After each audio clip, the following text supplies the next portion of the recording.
Fernando leads unbeaten Maryland past Jackson State. College Park, Maryland, AP. Freshman Bruno Fernando scored a career-high 18 points. Kevin Huerter and Jared Nickens both added 14 points and Maryland cruised to a 76-45 victory over Jackson State on Monday night. The 6'10" Fernando started for the second consecutive game as Maryland coach Mark Turgeon used his fifth starting lineup in as many contests this season. Fernando matched his previous career high of 14 points in the first half. He also finished with 6 rebounds and 3 blocks for the Terrapins, 5-0. Jefferson scored 11 points for Jackson State, 1-3, which has lost all 3 of its games against Division I opponents this season. The Terps dominated the interior, out-rebounding the Tigers 44-27.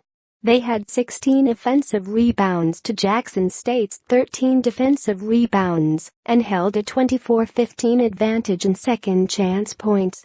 The Tigers shot 30% from the field, the fourth team Maryland has held to less than 40% this season. Maryland freshman Darryl Morsell left the game in the first half with an apparent ankle injury. Morsell, who did not return, entered the night averaging 10.8 points. Big picture Jackson State, the Tigers, picked to finish third in the Southwestern Athletic Conference, won't face another power conference team the rest of the regular season. That's probably for the best, especially since SWAC preseason Defensive Player of the Year Treshan Bolden, back, has yet to play this season.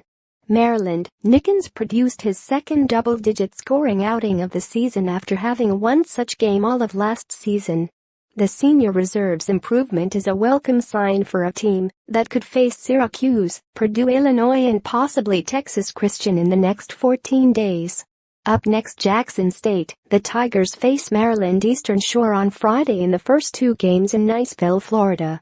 As part of the Emerald Coast Classic, Maryland, as part of that same event, the Terps will play St. Bonaventure on Friday.